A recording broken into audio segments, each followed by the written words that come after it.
Hi, this is Matt Geha, Superintendent. Thanks for coming to check out Inside Springfield again today as I sit with our high school athletic director, Andrew Screptock. Andrew, thanks for joining me today. No problem. So share with me how long you've been part of SLS and then specifically how long you've been our athletic director. Yep. Well, I started in first grade and then obviously graduated from here. That happened in 2005, and then I got my first job here in 2011 as a high school social studies teacher. And then in 2019, I was hired to be athletic director / assistant principal. So total of 15 years this year. Pretty cool history, but I got to talk about some of your history that I do know. So where did you go undergrad and what event did you participate in? I went to the Ohio State University and I was a member of the best damn band in the land, the Ohio State Marching Band.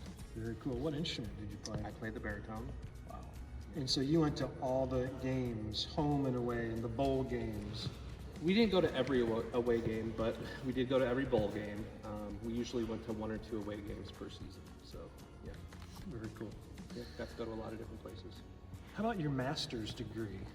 So right after I graduated from Ohio State, I did an online program at the University of Southern California. So I was able to move back home, do my master's degree, and then I was a student teacher at SMS under Mary Deaver and Marty Pocket.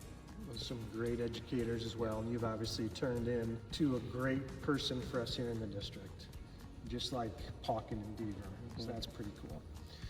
So when you talk about being the director of athletics, who's on your team and who helps you run all of these events that are nonstop? Yep. So technically I'm the only full-time person in the athletic department.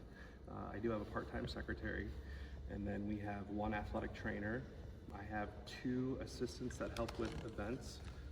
They are assistant athletic directors, but they're primarily teachers, and they help cover events throughout the week. And then we also have somebody that helps with our social media in promoting daily events or big accomplishments that we want to put out on social media. And then when you count all of our paid and volunteer coaches, we're upwards of 90 people. And then additionally, we have about 30-ish people that work various tasks at the events like ticket taker, security, throughout the whole school year. So we're talking 120 some people involved in athletics. So let's just take one of those and talk about a football Friday home game. Yep. What time do you start preparing to get everything ready on a Friday or earlier for a home football game? So a Friday night football game at home is basically an all-day event. We're starting to get stuff prepared, whether it's announcements for the press box or putting out stanchions for the concession stand, or putting out pylons for the football game, unlocking gates, putting out cones. It's basically an all-day event that involves me, my secretary, and then we also utilize our student aides to help get our press box ready, because we've got to put coolers with drinks for all of our workers up there. We've got to make sure our audio system's working, scoreboard's operating, play clock's operating. We put technology out at all of our concession stands so they can run credit cards on Friday nights, and we set up our portable concession mobile order tent.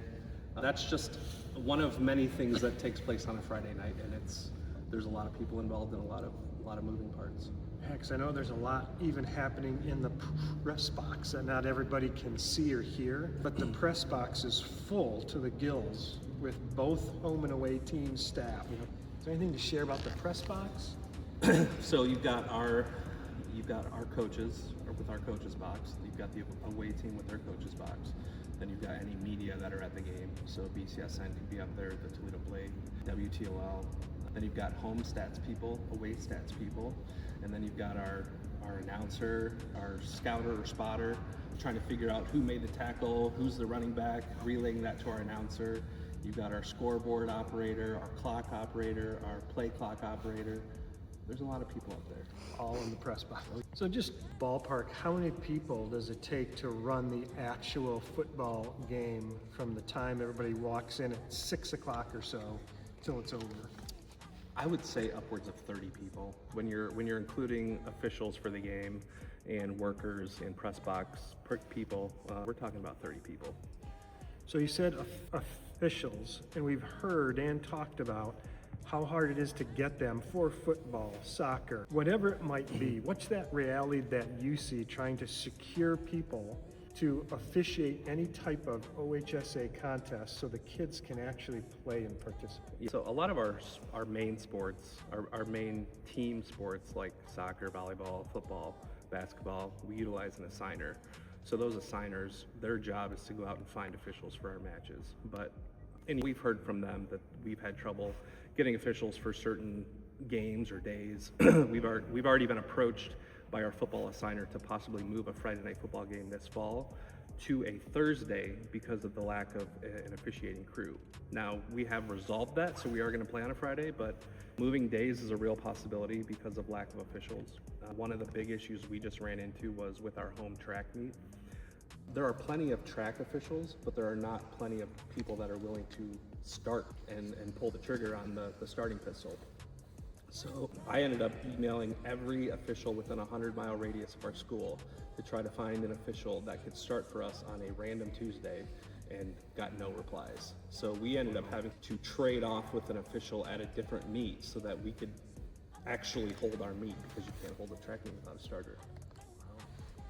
So have you ever had to cancel an event because of that? Or have we had a team going somewhere get their competition canceled due to a lack of officials? Yes. So the week before that track event, we had a team on the road to Napoleon for a track meet, and they ran into the same issue where they couldn't find a starter, and we were notified after the bus had left, so they had to turn around and come home.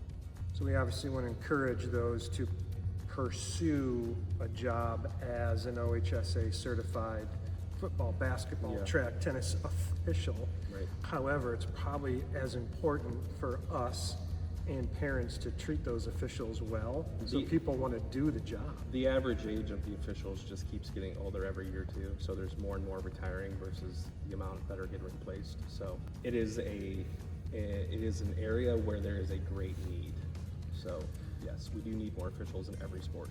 And I'm assuming due to that lack of personnel, the cost has gone up, which then drives up ticket prices at the same time, because to host an event has to be organized somewhat around the cost of having an official there. So it's a legit OHSA event. We just approved a 5-year official rates fee through the NLL for the next 5 years, and that is so that we can project out what our costs will be, but also to attract them to come officiate our games versus them getting eaten up by other leagues and schools in the area.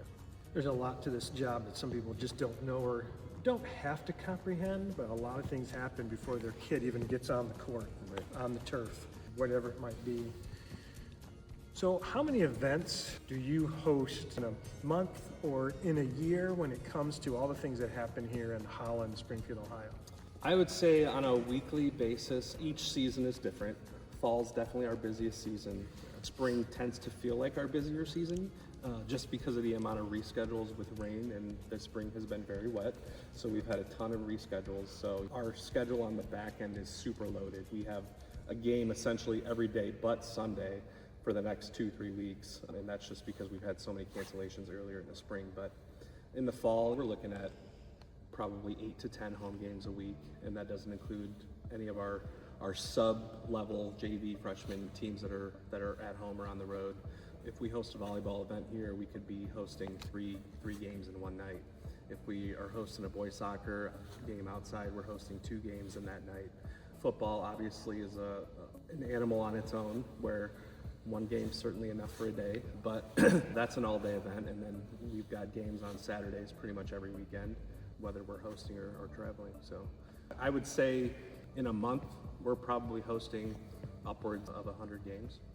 Wow, that's a lot. We have our down periods in between seasons, but yeah, when we're in the peak of a season, we're hosting a lot. So you oversee the tennis courts, our indoor courts, the track, the football facility, baseball out on Elbin Road. Is there anything I missed when it comes to where you have some on-campus competition facilities? Oh, and you're somewhat of a unicorn. I don't like that word, but I don't know how else to describe Andrew Screptock, because you're our athletic director, but you support our band, drama, National Honors Society. You do so many things for us in the district that I don't know if there's anyone truly like Andrew Screptock in any other school I've encountered or read about. So I appreciate what you do beyond the job we hired you for, because you support every kind of kid we have in the district. So thank you for that time you put in. There's a few of us that feel like we work 24 hours, and you are in that small group. Whenever something goes wrong too with a facility, or we have an issue with water or electricity, it would involve you too helping problem solve that issue so we can get the kids back to being active and playing what they want. So thank you, Andrew Screptock. I appreciate you sitting with me too and sharing all those things, and hopefully our audience heard something new today. So thank you. Yep. Thanks for tuning in to Inside Springfield, and we look forward to showing you something new again soon.